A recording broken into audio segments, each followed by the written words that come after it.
আপনাদের সকলকে আজকের এই সন্ধ্যায় স্বাগত জানিয়ে এবং কৃতজ্ঞতা জানিয়ে যে আমরা কেবল গতকালই আপনাদের সাথে যোগাযোগ করেছি এবং সাদরে আপনারা আমাদের এই দাওয়াত কবুল করে আজকে এখানে এসেছেন। তো আমার তৃপ্তি মিটে নাই। আমি আসলে এই ছোটো পরিসরে না, আরও বড় পরিসরে আগামীতে বসবো ইনশাআল্লাহ।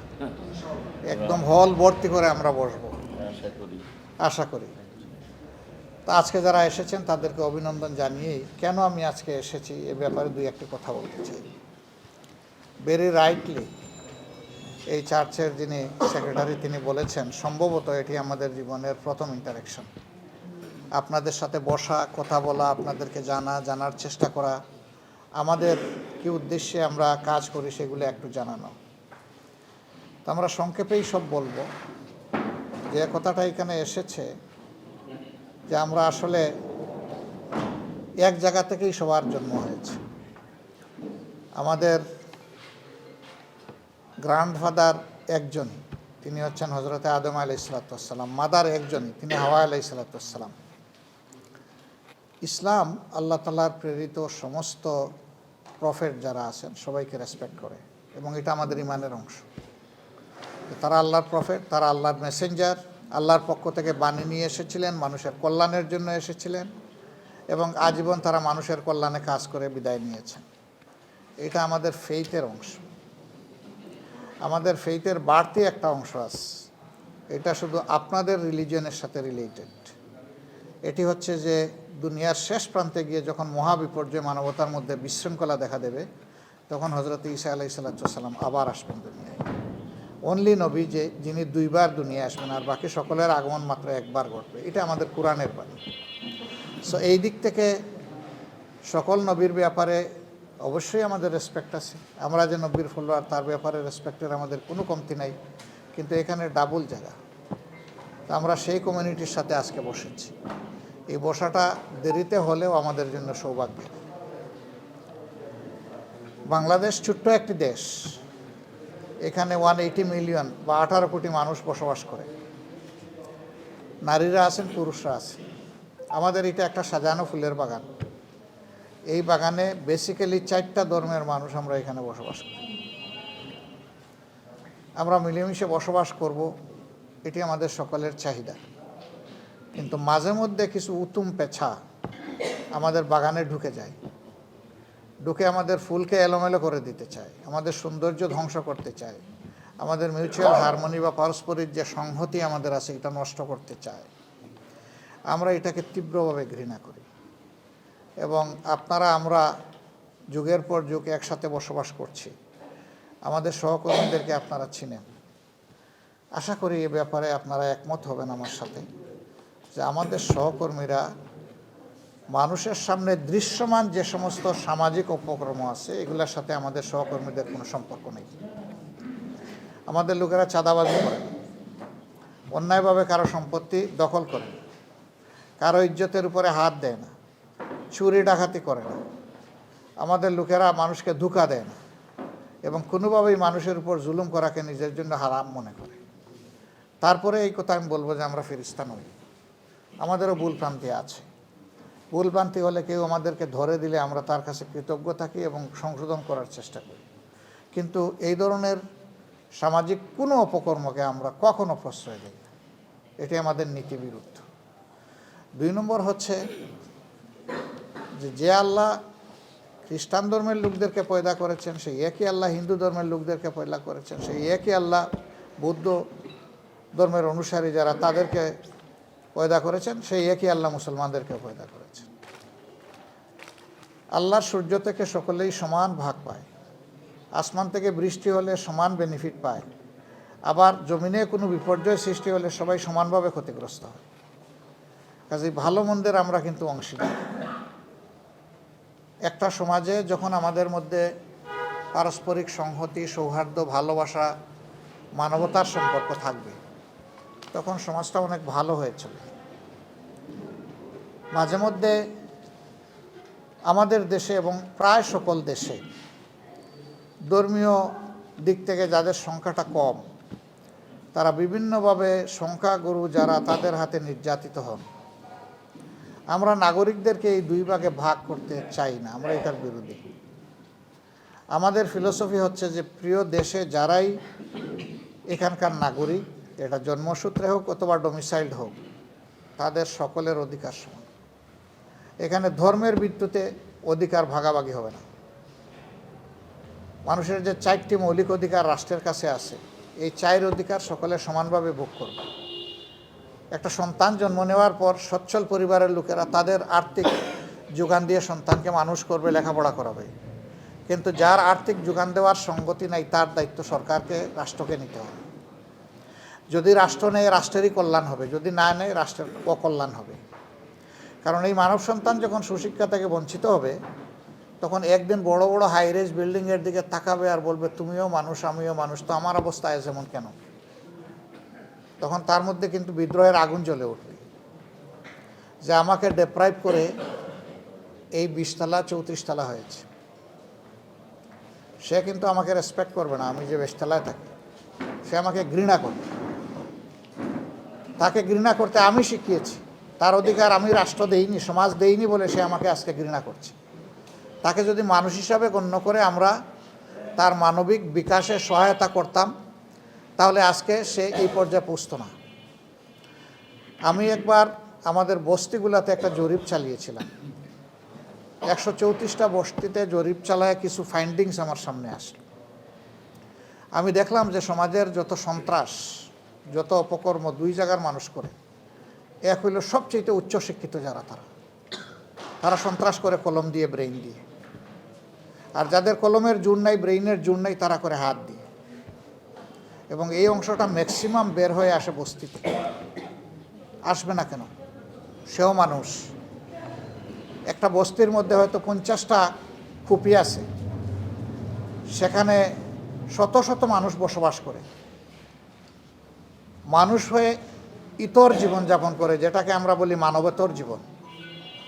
সেখানে সভ্যভাবে বাস করার কোনো উপায় নেই। এই ছেলেটা শিক্ষার আলো থেকে বঞ্চিত, তার স্বাস্থ্যসেবা থেকে বঞ্চিত, তার মানবিক বিকাশ থেকে বঞ্চিত। ওই যে আগে বললাম, তখন সে ফেরসাস হয়। আর সমাজের যে সমস্ত দুষ্ট লোক তাদেরকে ব্যবহার করে, ওদের দিয়ে প্রথমে মাদক, অস্ত্র এগুলার সংরক্ষণের ব্যবস্থা করে ওদের এখানে নিরাপদ জায়গা। এরপরে এদেরকে দিয়ে এক জায়গা থেকে আরেক জায়গায় চালান দেয়। চালান দিতে দিতে খাওয়া শেখায়। এরপরে এক সময় সেই ক্ষুদ্র ব্যবসায়ী হয়ে যায় যে চালান দিত আগে। এরপরে এক সময় ওকে দিয়ে ডাকাতি করানো, ছিনতাই করানোর প্রয়োজন হয়। ওকে মাথা ভাঙ্গা মোটরসাইকেল দেয়, যেটার কোনো licence registration up to date নাই। ধরা খাইলে সেই আবার গিয়ে ওরে ছুটাই আনে। তখন আবার ওর কবজার ভিতরে থাকে, গডফাদারের কবজার ভিতরে থাকে। একটা বিশাল সার্কেলের মতো একে ঢুকায় ফেলে, একে বের হওয়ার আর কোনো রাস্তা দেয় না। ওয়ান ওয়ে টানেল, একদিকেই দৌড়াবা, পিছনের দিকে আর ফিরে যাওয়ার কোনো রাস্তা নাই। তো দৌড়িতে দৌড়িতে সেও গিয়ে পড়ে খাদে, আর যে তার পিছনে গডফাদার ওরেও টানে খাদে। এভাবে আমাদের সমাজ ধ্বংস হয়। আমরা এখন দেখি যে 2 শ্রেণীর মানুষ এই সমস্ত মদ মাদকতায় লিপ্ত। একদম হাইয়ার ক্লাস আর একদম নিচের জায়গা। এর জন্য আমরা সমাজ দায়ী, রাষ্ট্র দায়ী, রাজনীতিবিদরা দায়ী, আমাদের দেশের কলুষিত রাজনীতি দায়ী।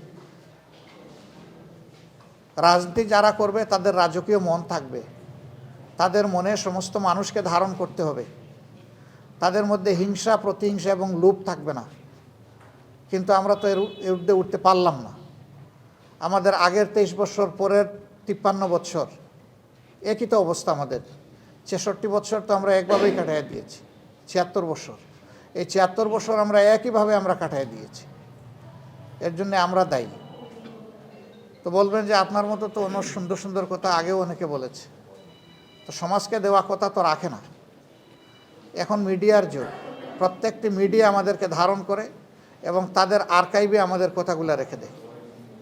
যখনই আমাদের কোনো বিচ্যুতি ঘটবে, মিডিয়া তখন আস্তে করে ছেড়ে দিয়ে বলে, আপনি না বলেছিলেন। তখন একটা চাবুক মারে আমাদের উপরে। যাদের লাজ লজ্জা আছে, এই চাবুক খেয়ে তারা সোজা হয়ে যায়, সংশোধন হয়। আর যাদের লজ্জা নাই, তারা আরও বেপরোয়া হয়। এখন লজ্জা যাদের আছে, তারা সংশোধন হবে, সমাজের ভালো কাজে আসবে, নিজেরও ভালো হবে, দেশেরও ভালো। কিন্তু সংশোধন যে হবে না, তার দ্বারা দেশের এবং সমাজের আরও ধ্বংস সাধন হবে। সে আরও বেপরোয়া হয়ে উঠবে, যে জেলেই যখন যেতে হবে, শাস্তি যখন পোহাতে হবে, তাইলে একসাথে যা পারি তাই করি। এরকম বেপরোয়া ভাবই কিন্তু আমরা সমাজে দেখতে পাচ্ছি। আমি দায়িত্ব নিয়ে বলতে পারি এবং বিশ্বাস করি, রাজনীতিবিদরা ঠিক হয়ে গেলে দেশের ৯৯% মানুষ ঠিক হয়ে যায়। কিন্তু রাষ্ট্রের শাসকরা যদি ঠিক না হয়, তাইলে কাউকেই ঠিক করা সম্ভব না।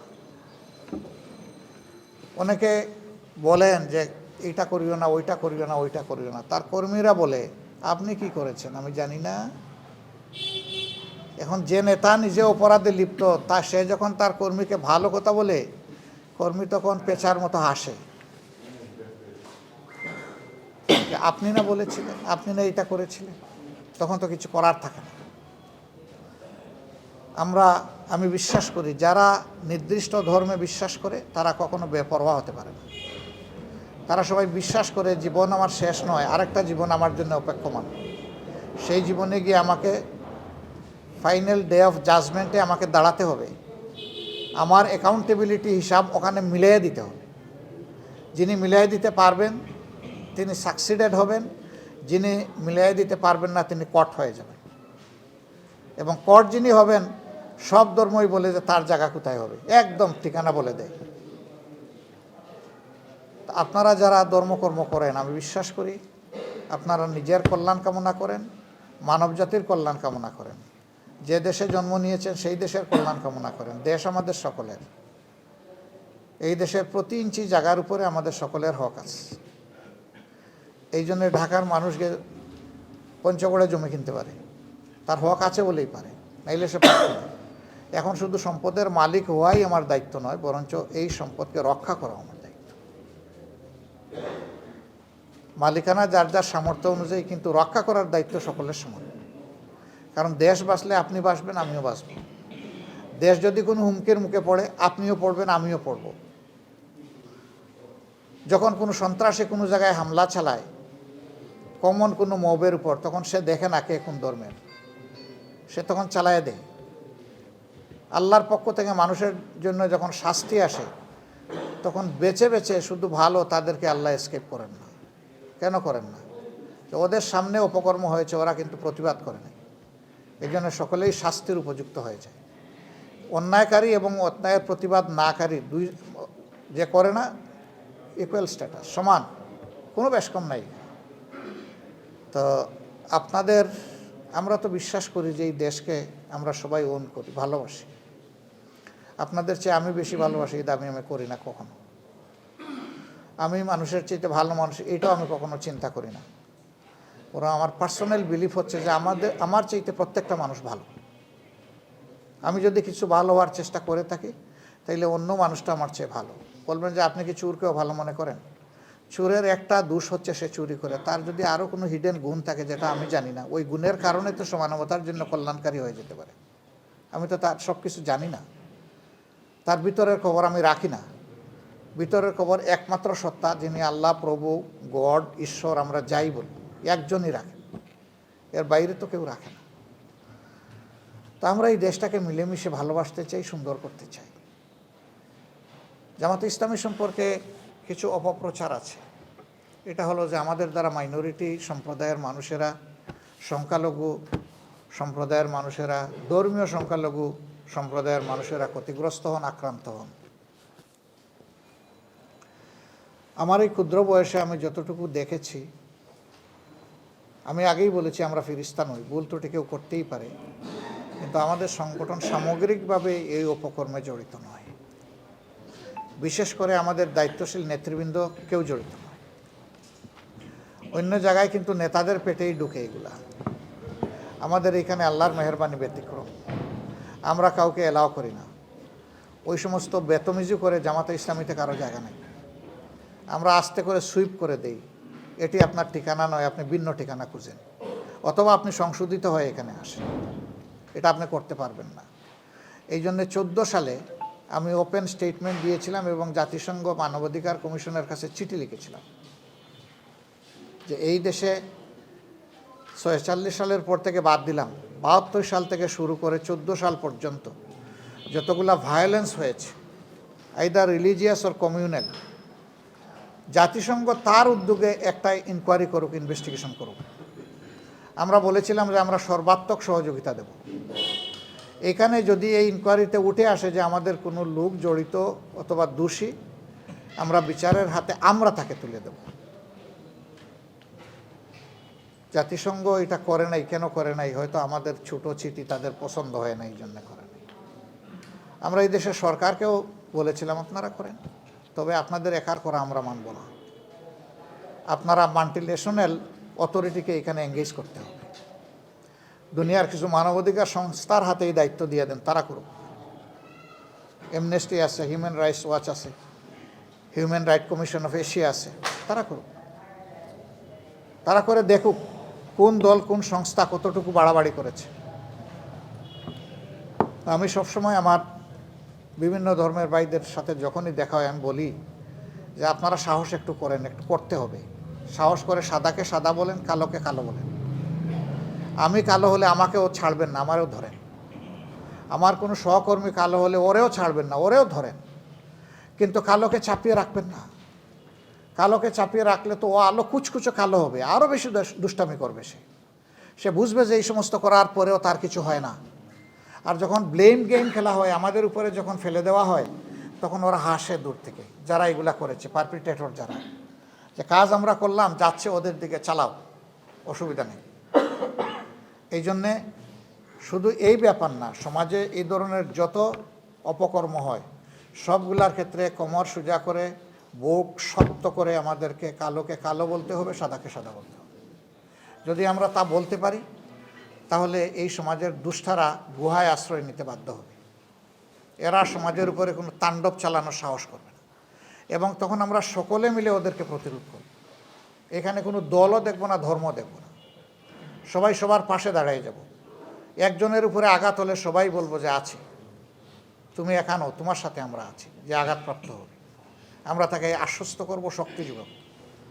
যদি এরকম একটা সমাজ আমরা বিল্ড আপ করতে পারি, এই সমাজ দুনিয়ার জন্য একটা উদাহরণ হতে পারে।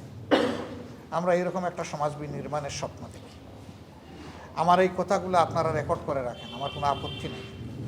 এর কোনো বিচ্যুতি দেখলে আমাকে, আমার সংগঠনকে ধরবেন, ধরে বলবেন যে আপনি না এত মজার মজার কথা বলেছিলেন, তাই এটা কী করলেন, এটা আপনার সংগঠন কী করলো, আপনিই বা কী করলেন। আমরা আপনাদের কাছে কৃতজ্ঞ হব আমাদেরকে শক্ত করে ধরার জন্য। আর যদি আমাদের কাজগুলো মনে হয় যে মানবতার পক্ষে, হিংসা বিদ্বেষের ঊর্ধ্বে, উদারতা এবং ভালোবাসা নিয়ে মানুষের সমন্বয় সম্মিলন গঠানোর জন্য, তাহলে অবশ্যই আমরা আপনাদের ভালোবাসা প্রত্যাশা করি, আপনাদের শুভকামনা আশা করি, আপনাদের সহযোগিতা প্রত্যাশা করব। ভালো কাজে আমরা পরস্পরের পাশে থাকবো, একসাথে চলবো ইনশাআল্লাহ। আমরা এই দাবি নিয়েই আজকে মূলত আপনাদের কাছে এসেছি। এখন আপনারা মন খুলে আমাদেরকে পরামর্শ দিন, প্রিয় দেশকে আরও সুন্দর, এই সমাজকে আরও বেশি বিকশিত করার জন্য, আমাদের প্রত্যেকটা শিশুকে আমরা যাতে এই দেশের যোগ্য নাগরিক হিসেবে গড়ে তুলতে পারি, এই সব বিষয় সামনে রেখে ন্যায় বিচার যাতে প্রতিষ্ঠিত হয়, ডিসপ্যারিটি বা বৈষম্য যাতে না থাকে, এর জন্যে একটা সংগঠন হিসাবে আমরা কি করতে পারি, আমাদেরকে আপনারা একটু পরামর্শ দিয়ে সাহায্য করুন। আমরা আপনাদের কাছে কৃতজ্ঞ থাকব, এবং আমরা আশা করব যে আজকের এই পরামর্শ দেওয়া শুরু হলো, এটা যেন শেষ না হয়। আমাদের চলার পথ এখন থেকে হাতে হাত ধরে হবে ইনশাআল্লাহ, এবং আপনাদের অব্যাহত পরামর্শ সহযোগিতা আমরা চাইতেই থাকি। দেশের স্বার্থে, মানবতার স্বার্থে আমাদেরকে আপনারা সহযোগিতা করবেন, এবং যখন আমাদেরকে আপনাদের ভালো লাগবে তখন আমাদের জন্য একটু দোয়া করবেন। আপনারা যদি আমাদের সাথে অংশগ্রহণ করতে চান, দরজা খুলে আপনাদেরকে বুকে জড়ায় ধরব, কোনো সমস্যা নেই। আমাদের ধর্ম আপনাদের গ্রহণ করতে হবে না, আপনার ধর্ম আপনি নিরাপত্তার সাথে পালন করবেন। আমি চওড়া গলায় সবসময় বলি, নিশ্চয়ই কিছু কনসার্ন, কিছু উদ্বেগ আছে বলেই তো বিভিন্ন সময় গির্জা, মন্দির এগুলো আমাদের পাহারা দিতে হয়। আমরা এমন একটা দেশ গড়তে চাই যেখানে মসজিদও পাহারা দেওয়া লাগবে না, গির্জাও পাহারা দেওয়া লাগবে। সেই নিরাপত্তা আমরা অ্যাসার্ট করতে চাই, নিশ্চিত করতে চাই। তা আপনাদের কাছ থেকে এখন কথা শুনবো। আমাদের বোনেরা আছেন, ভাইয়েরা আছেন, আপনারা খোলা মনে আজকে কথা বলবেন। আমি শুনতে এসেছি, সময় বেশি নিয়েছি বলে দুঃখিত, আমাকে ক্ষমা করবেন। সবাইকে ধন্যবাদ।